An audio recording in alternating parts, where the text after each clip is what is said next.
अस्सलाम वालेकुम, welcome back to my channel. उम्मीद है आप सब लोग खैरियत से होंगे, मैं भी खैरियत से हूँ। आज मैं आप लोगों के लिए बहुत टेस्टी चिकन कुरैशी कबाब लेकर आई हूँ। ये हम सब की बहुत पसंदीदा है और बहुत टेस्टी है। इसके ऊपर आप लोग मेल्टेड बटर या जिनके पास देसी घी होती है वो ऊपर डाल के एंजॉय कर सकते हैं। वीडियो के आखिर तक रहिए तो एक बहुत बढ़िया चटनी की रेसिपी भी आप लोगों को मिल जाएगी। मैं टमाटर में ये बीच वाला हिस्सा हटा देती हूँ क्योंकि इसमें बहुत पानी होता है और ऑलरेडी कीमे में भी इतना मॉइस्चर होता है। मैं हटा देती हूँ मगर फिर मैं रख देती हूँ, मैं किसी और सालन में डाल देती हूँ। मुझे अच्छा लगता है, ज़ाया नहीं करती मैं फूड।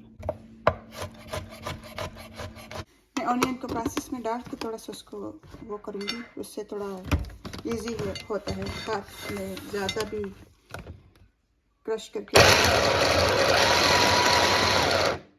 ऐसा मतलब काटने से इतना ज़्यादा तो मतलब वो नहीं होता, मगर ऐसे प्रोसेस में डालने से इजी हो जाता है। तो इसका पानी हम अभी निकालेंगे।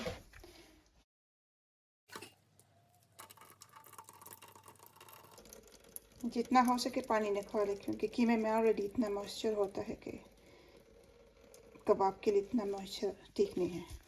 टोमेटो, ग्रीन चिली एंड धनिया पत्ता हम डालने जाते हैं। यहाँ पे क्यूमन पाउडर, चाट मसाला, गरम मसाला पाउडर, हल्दी पाउडर बहुत कम डालिए क्योंकि इसका कलर बहुत ज़्यादा हो जाएगा। और ये कश्मीरी लाल मिर्च और लाल मिर्च पाउडर तो मैंने तो बहुत कम लिया क्योंकि मेरे पास जो है ये बहुत तेज़ है। आप लोग अपने टेस्ट के मुताबिक डालिए, जो भी मिर्च पाउडर आप यूज़ करते हैं।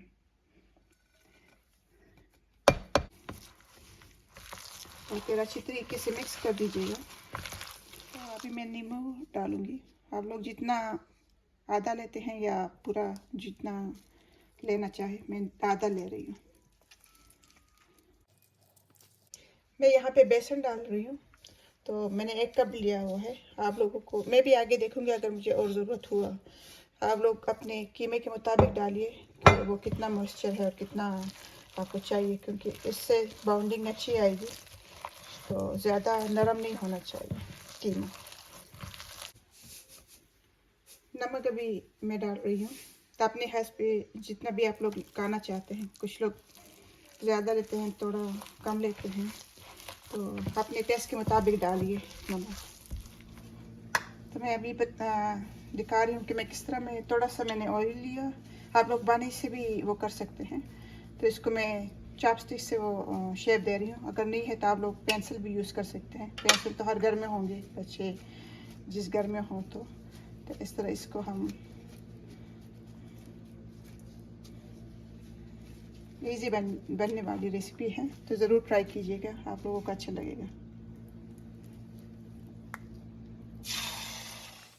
ये मेरे पूरी फैमिली की बहुत फेवरेट है, मेरे बच्चों को बहुत अच्छे लगते हैं। देखिए इतने प्यारे से कलर आ रहे हैं ऊपर। जब आप लोग बनाएंगे तो ज़रूर ट्राई कीजिएगा और मुझे कमेंट्स में बताइए कि आप लोगों को कैसे लगा, क्योंकि ये बहुत टेस्टी होते हैं। तो यहाँ पे मैं आप लोगों के साथ एक हरी चटनी की रेसिपी शेयर कर रही हूँ। बहुत टेस्टी है, आप लोग ज़रूर बनाइए। तो उसमें लगता है हरा धनिया, ग्रीन चिली, लहसुन, काला नमक, रेगुलर नमक, ज़ीरा पाउडर, दही। इन सब को बहुत अच्छी तरह से ब्लेंड कर दीजिएगा और इसकी बहुत अच्छी चटनी बन जाती है। तो इसको ज़रूर ट्राई कीजिएगा, बहुत टेस्टी होते हैं और अपनी फैमिली को खिलाइए। ये मेल्टेड बटर या देसी घी के साथ बहुत टेस्टी लगते हैं खाने में। प्लीज़ मेरे वीडियो को लाइक कीजिए और मेरे चैनल को सब्सक्राइब कीजिए, शेयर कर दीजिएगा। Thank you. इंशाल्लाह मिलते हैं नेक्स्ट वीडियो में। अल्लाह हाफिज़।